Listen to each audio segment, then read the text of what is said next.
Hi, this is the third video on the playlist where we're looking at the specimen tape paper for AQA. This is based on the higher specification and it's through levels 9 to 1. We've worked through to the end of question 17, so we're going to be starting this particular video from 18 onwards. And if you do want to have a look at the paper, which I suggest you do, please do download it from the link below in the description. I think the whole idea with these types of videos is I'm going to aim for about 20 to 30 minutes or so. That should give you about an hour's worth of revision. So if you stop the video, have a go at the question, then compare that against the solution that I'm going to write down. Hope it works out okay for you. These questions are a little bit trickier than some of the questions that we have been used to. So we're just going to crack on now with question number 18, which deals with working out an expression for the volume of this particular shape. All right, it's one of those questions where really you just need to be a little bit careful about how you lay everything out on the paper. So what I'm going to do is I'm going to say this is the value of A, which is the volume of the rectangular prism, which makes up the majority of this particular box, and then B is going to be the volume of the curvy bit at the top, okay, which is likely to be a little bit more difficult. So let's have a look at volume of A first. Okay, now at the moment I'm not going to worry too much about all this. I'm just going to hope that everything will kind of work out all right for me. Okay, so let's have a look at A first. Well, the volume of A, okay, plus the volume of B is what I'm interested in. Now, what I suggest you do is please do have these printed off so you can follow it through as I'm working through it, or preferably you've had a go at this question and you're going to compare your solution with the solution that I'm going to write out. So let's look at the volume of A. Well, if we look at the volume of A, it's going to be x times 2x, which is this surface area along here, and then multiplied by x, which is the depth. Remember, with a volume, we always do the surface area first, so it's always area times depth. And I'm going to do that with both of these volumes that I need to work out, area times depth for B as well. Okay, so let's have a look at A. Well, the area is going to be x times 2x times x again. Okay, now where I've put a little dot in here, it just means multiply by. I just think sometimes it's a little less confusing than writing x and then times 2x times x. So a little dot just suffices and that works fine, and actually is one of the ways in which we used to write multiplication. Okay, so x times 2x times x, well that's going to be 2x cubed. All right, so I'm happy with that, and I'm actually feeling a little bit more confident because that looks very, very similar to this here. So I'm sort of referring it back to the question, but it's making me feel a little bit confident. Okay, now if I look then at the volume of B, that's slightly different because I've got this semicircle to deal with. Okay, so the semicircle is the area. So if you imagine that what I've got is the area of a circle is area of a circle is pi r squared, which is actually the circle. If I multiply that by a half, that's going to give me the area of the semicircle, which is this part where I've written the B here. And I need to multiply now by this depth along here, which is the value of x, and that will give me then the volume. So I'm going to multiply that by x. Okay, so the difficulty I've got with this particular one is the radius. Well, the radius is actually going to be half of the value of x. I don't know if you can see that okay, but can you imagine that on here, if I look at this as a radius, each of that radius is going to be a half x. So I need to pop that into this particular equation. So let's just write that in. I'm going to write it as a half times pi, which I'm going to leave as it is, that's fine. And then, rather than writing radius, I'm going to write a half x. okay, and that needs to be squared and then multiplied also by x. All right, so it looks a little bit scary at the moment, but if you just bear with me, you should be okay. A half times pi, well, I'm going to write that as just a half pi, okay? And then I've got a half x squared. Well, a half squared is the same as saying a half times a half, okay? Well, a half times a half is going to be equal to 1/4, okay? So that means rather than writing a half squared, I can write 1/4 x squared, okay? Because x squared is still x squared, and then a half squared is a quarter, and that's multiplied by the x at the end here. So if I bring all of this together and add all the like terms together, I'm going to have a quarter times a half. Well, that's the same as saying, a half times a quarter times a quarter. Well, that's going to be 1/8. Okay, so I can deal with these two here. And then I've got pi, which is fine. So that's going to be 1/8 pi, so that's okay. And then I've got these two values of x. I've got x squared and also x on its own, so that's going to be x cubed. Okay, I hope you can see that all right. I'm just going to pull that up a little bit. Okay, so when I bring all of this together, I've got the volume of A, which was fairly straightforward, is 2x cubed, and then I've got to work through the volume of B. Area of a circle is pi r squared, but I've only got half of it, okay? So it's a half pi r, which is going to be a half of x squared, okay? Then I just need to do a little bit of working through to get that half squared, and that's going to be a quarter. Then I've got to multiply that by half, and that's going to give me 1/8, okay? And then I've got pi x squared times x, so that's going to give me a pi and x cubed. Okay, now if I add that then to the 2x cubed for the volume of the rectangular prism, what I end up with is actually 2x cubed plus 1/8 pi x cubed, and hopefully you can see that that's in the format that they wanted. So although I didn't worry about it right at the very beginning, it's actually very neat and it's worked out okay for me. I hope that's okay. Do take a bit of time going through these sorts of questions, because these do crop up from time to time. You might want to have a look and see if you can find some other similar sort of questions. I also will, and I'll post some if I can find some. Okay, let's move on to question 19. Now, question 19 is one of those questions where really you just need to know the information. There is a way of deriving this using equilateral triangles to find the cosine of 30 degrees and the tan of 60. However, I don't think for 3 marks it's one of those I sort of debated whether to show you that or just simply to give you the answers as we work it through. Because, for instance, I know that cosine of 30 degrees equals √3/2. I also know that the tan of 60 degrees equals √3. Now, as I say, there is a way of deriving these pieces of information, but I have seen in some textbooks that they actually just suggest that you learn them. So on the balance, what I'm going to do is suggest that you learn them, and if you get time or you've got interest, then find out how to derive them, and I will post some videos about those because I think they are quite useful to know where they've actually come from.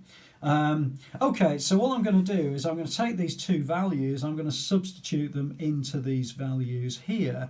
So I've got then, if I substitute, okay, I can write the first as 12 times √3/2.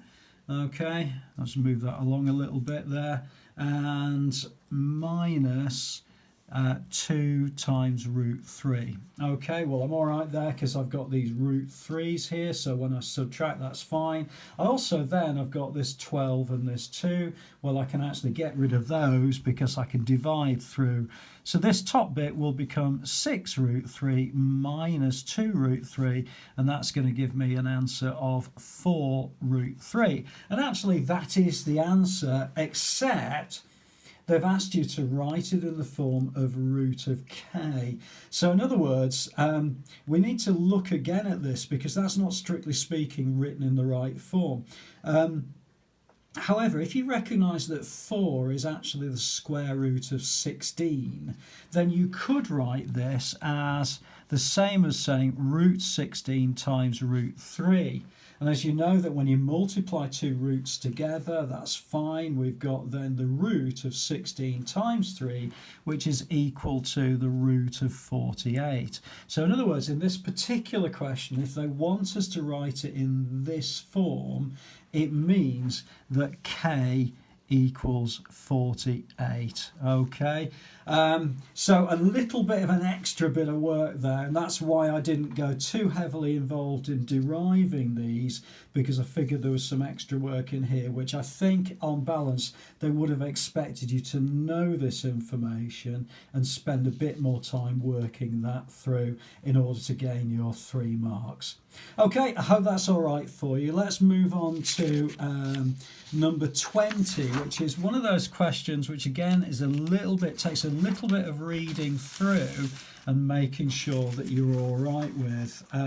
It's to do with probability, and they do ask you to complete the tree diagram first off. All right, well, I'm very tempted with these to actually fully complete it. Okay, now if I fully complete it, I would say that it does not qualify as 0.2. On his second jump, well, we're going to have the same situation. We've got qualify.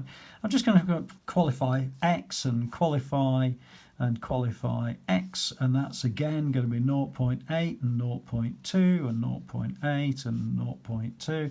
And just for the sake of completeness, I've got exactly the same thing on the third jump.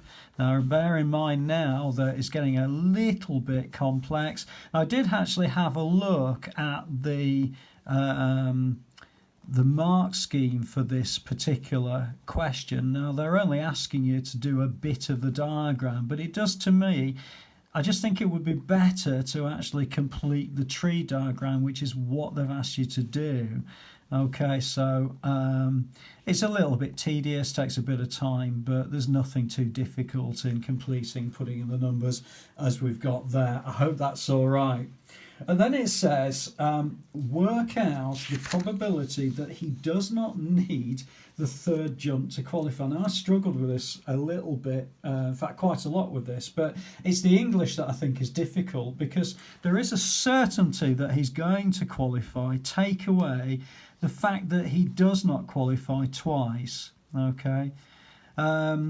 And I think that's just something that you need to work in with the English. Okay, so if we look at that, we're going to get 1 minus the probability that he does not qualify twice is 0.2 times 0.2. Oops. Times 0.2. Okay, well that's going to be 1 minus 0.04. So the probability that he does not need the third jump to qualify is actually 0.96. He's obviously a very, very good long jumper.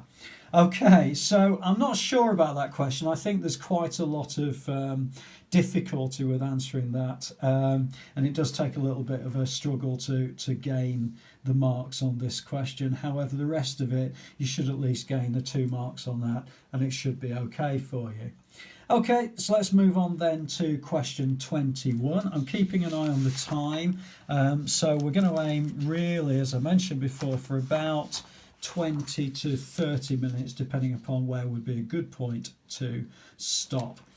These type of questions are not too bad to work through, but you just need to make sure you read all of the information.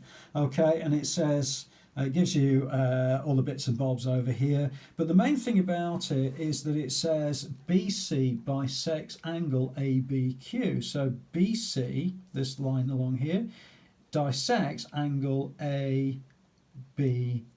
So if it bisects it, not dissects it, if it bisects it, then it means that this angle must also be x, okay?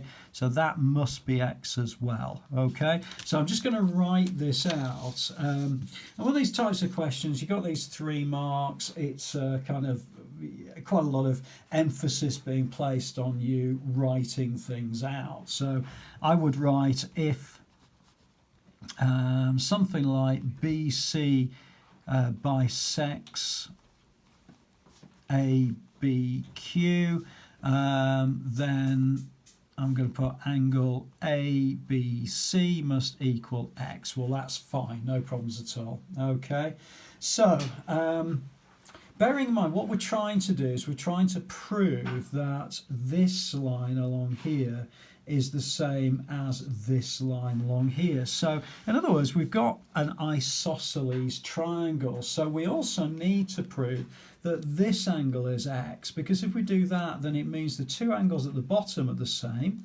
then therefore the 2 lengths must be the same. Well, actually we can say that this is also x using something called the alternate segment theorem.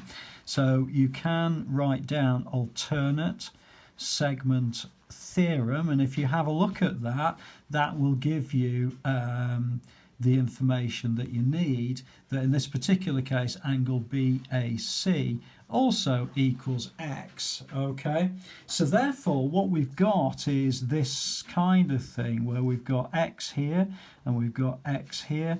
This is equal, this is equal, this is A, this is C, and this is B. All right, so we can then say that if angle BAC and angle ABC equals x, then it must be an isosceles triangle. Okay, and if that is the case, then, and you can write therefore, which is these 3 little dots, so AC equals BC. Okay, a little bit of writing with these types of questions. They do take a little bit of time to kind of work your way through. However, they can be relatively straightforward, providing you just spend a bit of time with it. Now I'm going to spend the final couple of minutes on this video looking at question 22. The reason being is it's a little bit more writing for you to do, where what they do is they ask you to evaluate a method. Now you'll note that they're not asking you to actually calculate it, they are asking you to evaluate it, and that's why really it's only 2 marks. And I think really all we're doing here is having an understanding of mathematically similar shapes. Okay, so what I'm going to do is I'm just going to draw a little bit of a sketch first. We've got cube A, so this is A, remember it's a cube. Okay, although that looks a little bit like a prism, but you get the idea, it's just a standard cube. Okay, and then you got cube B. Okay, that's a bit better cube. Now cube A has a surface area, so it's got a surface area of 150 centimeters squared, and what Steph has done is she's used this to try to work out the volume of B. Well, that's okay, except what she needs to do is to kind of work out using this information. So the bit I'm going to do is I'm going to say, well, if I was doing this problem, what would I do? Well, if I know that the total surface area of cube A is 150, it means that the surface area of each of the sides of the cube are going to be, because there's six sides, is going to be 650, so each side of the cube is going to be 25 centimeters per side. Okay, so if I'd done that, I would then say, well, if the size of this is going to be, well, actually, the size of this is half the size of that, and each of the side of these must be 5 centimeters, so that's per edge, if you like. So therefore this would be 2.5 centimeters per edge, and I could use that bit of information to work out the volume of B.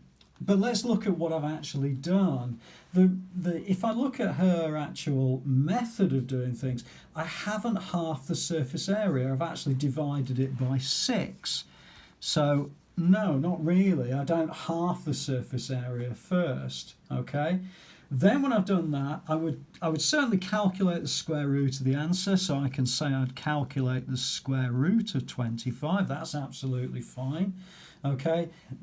But it's this divide by 6 and half the surface area, which is not quite right. I would actually divide by 6 first, okay? That would be the first thing I'd do, and I certainly wouldn't half the surface area. Okay, so I think what you need to do when you're answering these sorts of questions is really write down a way in which you would do this. Now, this is how I would do it. Okay, and then to work out the volume of B, I would do 2.5 centimeters, and then I would square that.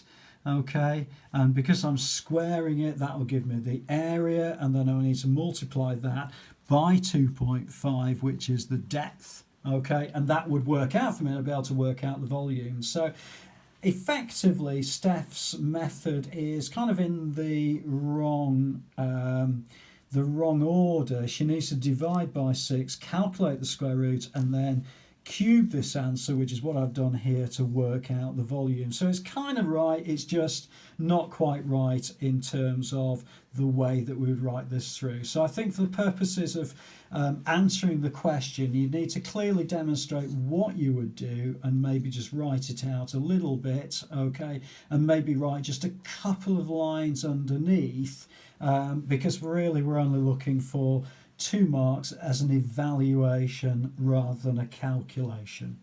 Okay, I hope that's been okay for you. We're going to stop there and then move on in the next video from question 23 onwards. That's been about 20 odd minutes. It should have, if you've worked this through, it might have taken you about an hour's worth of good quality revision. Hope it's been helpful. If you're not sure about anything, add a comment below in the comments and I'll always come back to you, and I look forward to seeing you inside the next video.